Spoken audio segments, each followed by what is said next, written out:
The Gamesmaster Holiday Rig New Year Funkathon has just drawn to a close. The campers laughed, cried, quaffed and shared testosterone profiteroles. Andy Mauricio was there, inviting in the first footers of all shapes and sizes to come inside. So it is with very fragile countenances we welcome everybody's hair of the dog, the Gamesmaster. Welcome on to the Games Resort. You'll have to pardon me if I seem a little out of sorts this evening. I think the festive season has left me a little the worse for wear. Anyway, tonight's first sortie is an Antipodean jaunt on Tasmania. To satisfy me, the Tasmanian Devil needs to be guided through the second level of Badlands in under 2 minutes. Don't forget to whirl like a cyclone. Confound it. Dash those blasted seagulls. Oh well, good luck then. And tonight's Tasman Devil from the cheesy wastes of Cheshire, please welcome Nick Kapur.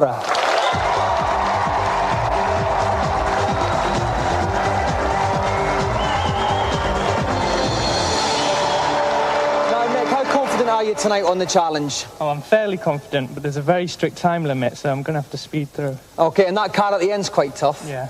Well, we wish you all the best, Nick. If you'd like to plop yourself down on the games playing chair, we'll get ready to start. And aiding and abetting me for this challenge is Neil West from Mega. Welcome, Neil. Thanks, Dominic. It's fab to be here. Okay, Neil, now this is quite a tough challenge. He's got to complete both parts of Section 1 and wallop the end of level car. Any tips? Yeah, there's a long way to go. All he's got to remember is that if he's spinning when he jumps, then he covers an awful lot more ground in a lot less time. So I'd recommend that. And don't eat bombs. Okay then, Nick, are you ready? Yeah. Then your 2 minutes begin now. Okay, he's off. Now, he's jumped straight over the first lot of chilies. I think that's probably a mistake. If he eats the chilies, it gives Taz fire breath with which he can take out baddies. Okay, now he also walloped a little, he's walloping cartons. Yeah, that's right. Now, that's okay. Those little cartons, those little capsules, they give him extra energy, but he's still got all his energy left, so he doesn't need them yet. Okay. But later on in the challenge, he might have to take some of those on board. He's going at a feral pace. Oh, no, he's in the quicksand. Yeah, all he's got to do is keep jumping and he's safe. Now, if he makes full use of his spin attack, then he doesn't actually have to get in the quicksand at all. He can miss all of it out. Okay, then he's just over 30 seconds, just over a quarter of the way through, and he's doing very well, Neil. He's wrapped up the first bit in 37 seconds. Yeah, he got past all those geezers with great style indeed. Just took the first one and then span all the way across. But this is going to be a little bit tricky. Are we going to see some of the shortcuts you told us about? If he jumps on top of this guy here, yep, straight up. Nicely done. That misses out a good, 20-30 seconds worth of level. Right, oh, that's chilies. He's got the chilies. Okay. Can we look at some bottom burps here? Well, perhaps mouth burps, Dominic. Okay. Okay, so we nearly had 1 minute there. He's still progressing at an immense... Yeah, he's not doing too bad. Indeed. He's not doing too badly at all, right? One quick capsule there, his energy level goes straight back up to the top, and he earns an extra 100 points. Okay, so here he goes. He is And there we go. Oh, thank you, Neil. Okay, yes, he's 1 minute almost as deadly as yours, Dominic, I'm sure. Yeah, I love it. I love a little burp there. Now he's got 40 seconds left here, Neil. How close is he to the end of the level? Not too bad at all. The end of the level is almost in sight, but remember, he's got to get through the second and get to the car as well. Sorry, Neil, Tasmanian's fiery breath even took me by surprise there. Okay, now he's going to have about 25 seconds left to wallop this car. Can he do it, Neil? Yes, he can. Now, normally he could perhaps grab a bomb and throw it at the car, but he's not allowed to do that in the challenge. What he's got to do is time his jump so he... Oh, no, he's been hit. He's took a hit. Okay, he's only got 15 seconds left. Right, he's got to make sure he jumps on top of the car as it passes underneath him. He could... 10 seconds. It's going to be very close. 10 seconds, 8 seconds, 7. He's done it. He's done it. 6 seconds to go, and Nick has completed the challenge. Cool.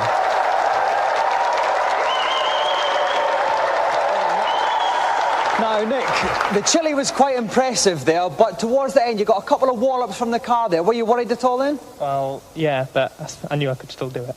Okay then, well, Nick, you have won television's most glittering prize, the Gamesmaster Golden Joystick!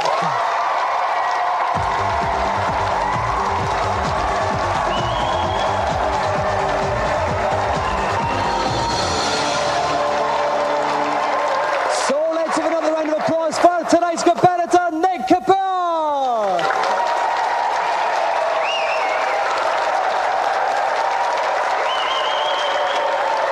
And now it's time to see which games will whip you to a frenzy and which will leave you unstirred in the reviews.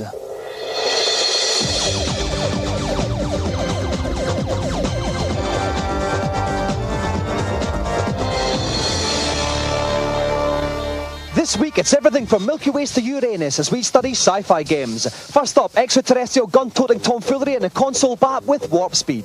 There are many words you could use to describe warp speed, but unfortunately, all of them have got 4 letters. Too much emphasis on graphics, too much emphasis on, oh, look what the SNES can do, and very little on gameplay or longevity.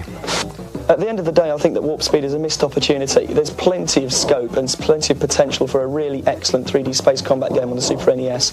Unfortunately, this just ain't the one.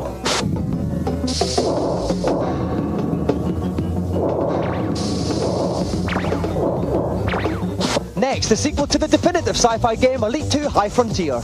Well, the freedom, again, is the main attraction of this game. You can be a ruthless pirate, killing everything and scavenging everything, or you can be a bum-licking merchant. I was very impressed by Frontier. It's a huge game with a tremendous sense of realism, so I'd recommend it wholeheartedly to anyone. By mixing a substantial amount of space trading and a lot of space shooting, Frontier manages to keep you coming back for more.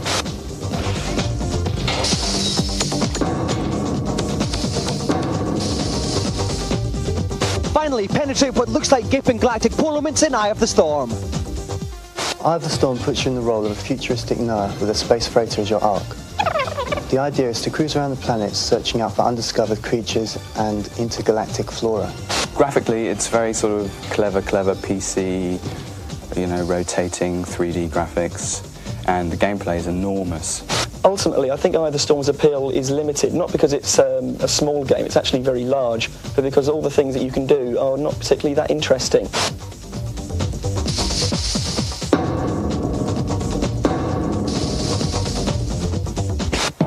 A couple of veritable corkers there tonight. Now it's time for us to stride majestically onto the Celebrity Challenge. So let's see what Gamesmaster has planned. For my second challenge, I thought we might indulge in a spot of soccer on Super Kickoff. 2 one-minute halves, if you please. Should the result be a tie, the matter will be resolved by a penalty shootout. I trust we'll all be treated to a display of the exemplary gamesmanship. Now, young Tommy Edme wrote to us saying she wanted to play this football game. But who can we put her up against? Well, we've put her up against one of the best. So please welcome Tommy Edme, who's playing Arsenal and England striker Ian Wright.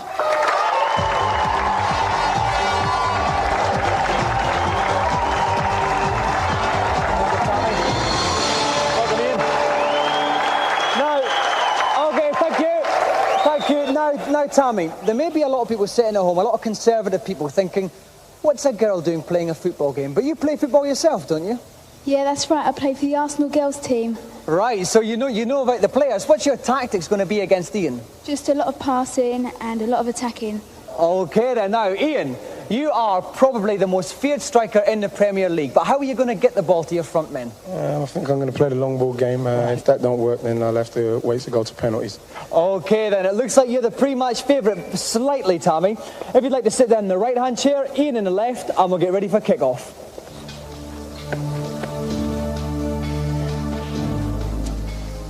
And joining me in the dugout is Dave Earlybath Perry from Sega Pro. Now, Dave, you're no stranger to scoring yourself. Have you got any tips for our players today? Well, the difficulty with this game is mastering dribbling because the ball doesn't actually stick to the player's feet. So with that in mind, it's often a good idea to just take a long shot and rely on a goalie's mistake. OK, so we've got 2 one-minute halves. Right, are our competitors ready? Then kick off please. Ian is playing in the Arsenal away strip, the yellow, playing up the pitch, and Tammy is in the red, playing down the pitch. And they just started to kick off, and I was like, oh, a lovely little floating ball, but it's going for a throw. Straight into touch. Straight into touch there. Don't like the linesman. Kick a ball in. They certainly don't. And the crowd have started cheering for their favourite here. It's a real tension-filled match, this.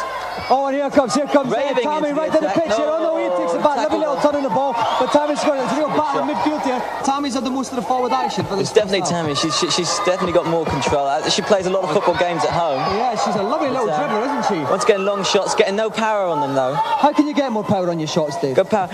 Mainly by holding down the B button when you fire. You just get that little bit more power. And a quick stab does it. Okay, here comes Ian on the break. His man's giving away. His man follows him up. Oh! Straight to the goalie. Like I said, it's often best to take a long shot rather than take it in near the goalie, because these goalies are pretty good. Oh no, but Ian's picked it up nicely. Ian's dribbling up number 2. What a brilliant display. He's up for the goal. Oh, but he gives it away.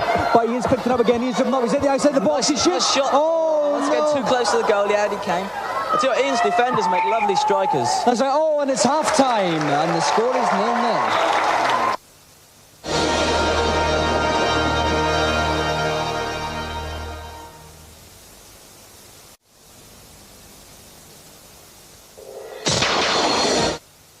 We're hoping to see much more goal-mouth action this half, so if our two competitors are ready, let's kick off the second half.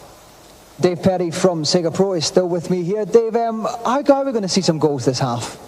I hope so. Scoring seems to be a real problem in English football at the moment. It certainly is.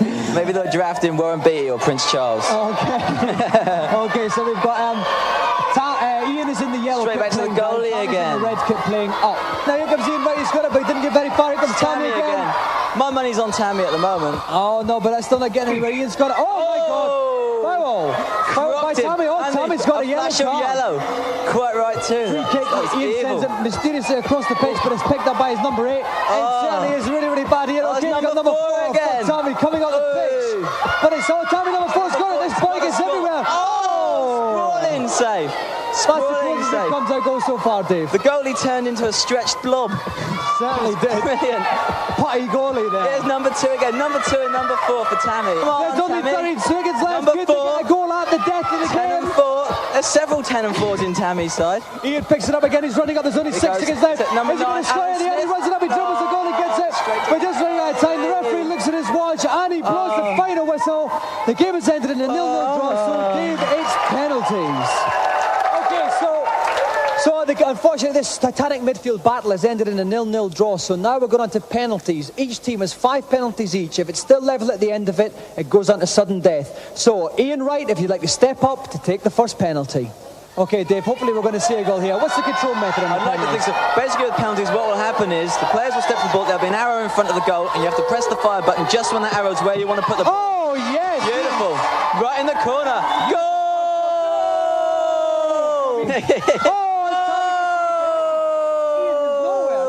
Okay. Oh, and Ian puts that one wide. The pressure's got him. That was a real Stuart Pearce stroke Chris Waddle combination. And here comes Tammy. She could take the lead here. England important penalty kick. Oh, yes! He's got Scottish goalie's disease. But he's put that one. Little shuffle to the side. So it's 2-1. This is Tammy's third one she's about to take now. Oh, you got 2 penalties each left. And it's 3-2 to Tammy. He doesn't want to play. He wants to go home, doesn't he? I can't blame him. No, Tammy's one doesn't want to go anywhere. Ian's got to score this one to stay in the game. That's a question. Ian shoots. It's 4-4. Tammy's got 1 more left. If Tammy scores this one, she's won the challenge. So here comes Tammy. Tammy's man's at the ball. He shoots. Tammy wins the challenge.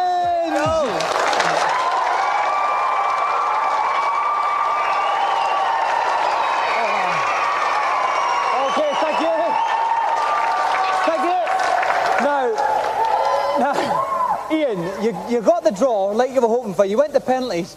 But talk us through your goalkeeper. What was he doing? I don't know. He wasn't moving when I was pressing him to move. I don't know what was wrong with him. But the way the game went, Tammy played a lot better than me. I think she deserved to win in the end. Okay. So well done, Tommy. You've beaten Ian's one of your footballing heroes, isn't he? Yeah, he's brilliant. Oh, that's good. Okay, well, Tammy, because you've beaten Ian, you are the proud winner of television's most glittering prize, the Gamesmaster's Golden Joystick.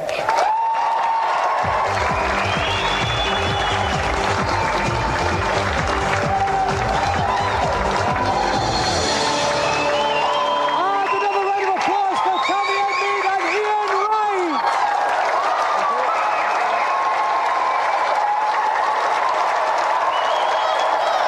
Okay, thank you. Now, after that hectic display, it's time for some tips on games and life in general from the Gamesmaster.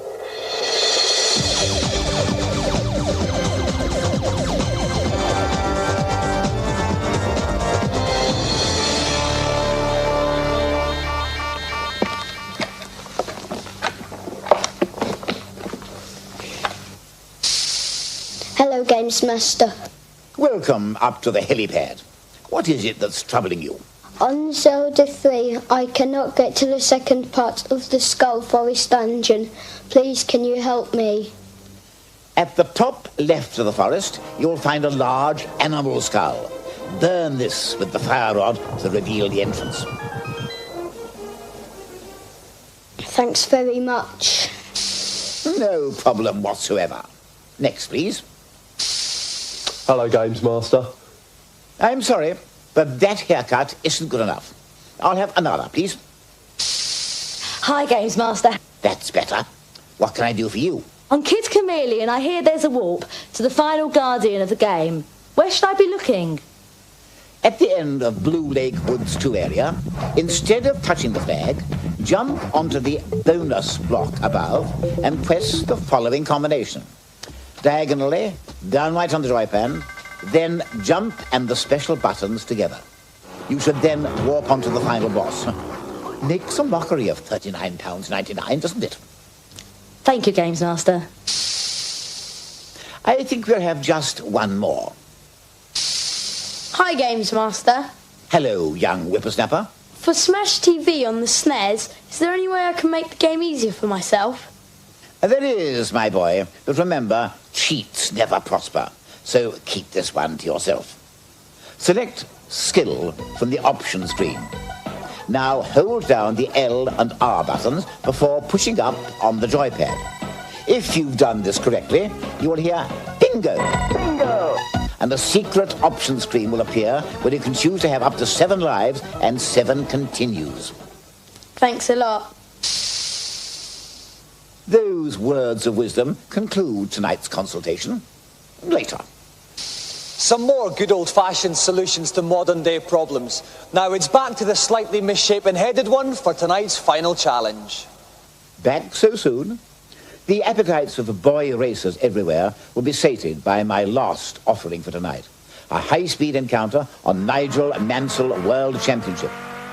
Each contestant has one go to record the fastest possible lap time. Don't forget to fasten your seatbelts.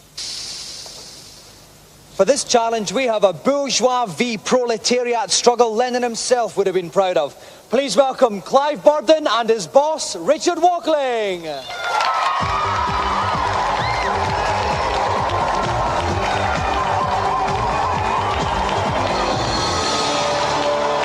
Welcome, Clive. Welcome, Richard. Welcome to the show. Now, first of all, Clive, is it the case with Richard that you guys have to do all the work and he sits in the office practicing games? Definitely that.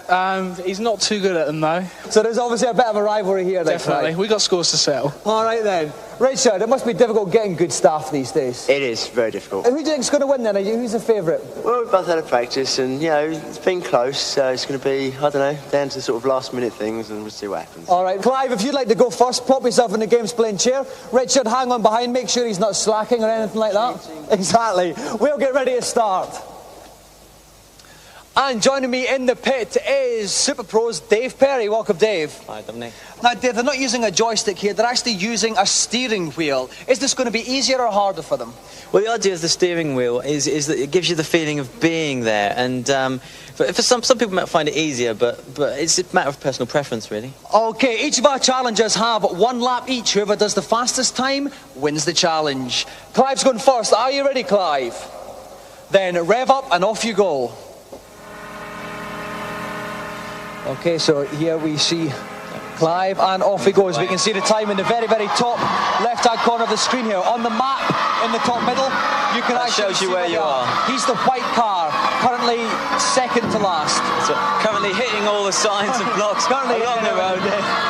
You know, there's no crash mode in this, but you do lose a bit of time when you hit it. You get pushed backwards a little bit, and you have to. And obviously the computer has to drop you down into first to get you going again. Okay, so it just costs a bit of time.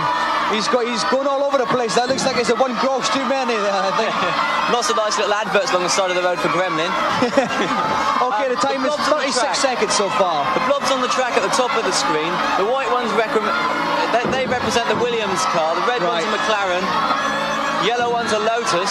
Okay, now he's actually made it in the first place. This should be easier now, Dave. He won't have any in front of him. That's right, he shouldn't be hitting things really now. If he just watches his cornering, make sure he doesn't hit any of the things. Okay, we can see he's coming at the home straight.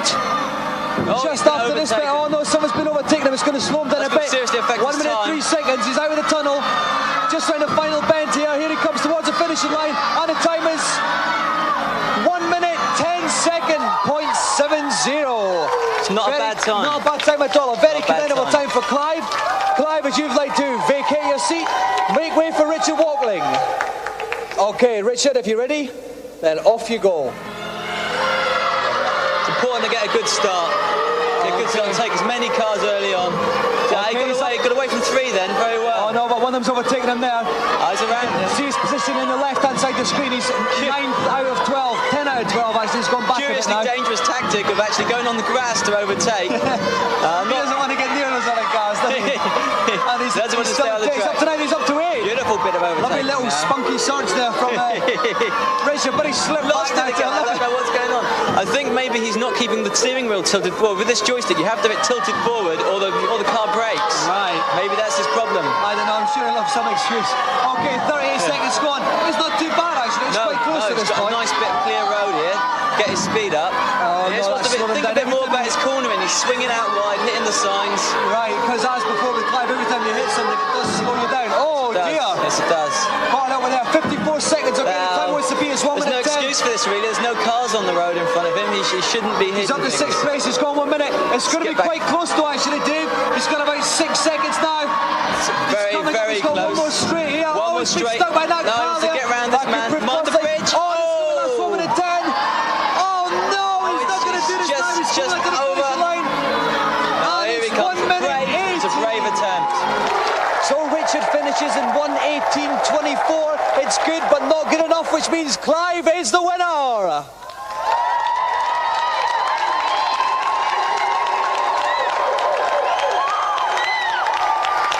Settle down a bit. Now, Clive, that was absolutely brilliant. You completely tanked him. What have you got to say for yourself? Well, it's definitely one for the workers, and it shows you that it starts with the staff and it ends there. All right, well done. Listen, Richard, I bet you're going to dock a day's holiday off him for this. Doesn't get a holiday. All right, fair enough then. All right, well, Clive, you may not have a holiday, but you do have a golden Gamesmaster joystick.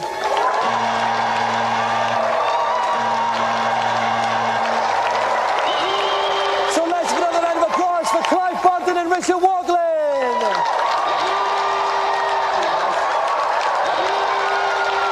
Well, we've run out of time once more. The dinner gong has sounded. Auntie Marisha's done us some halibut lightly tossed in brine. I'll see you next week. Good night.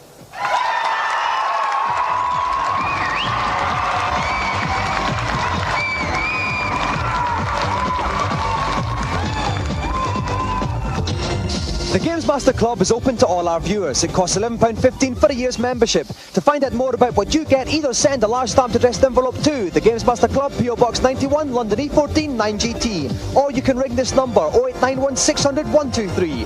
Cost 36p a minute, cheap rate, and 48p at all other times.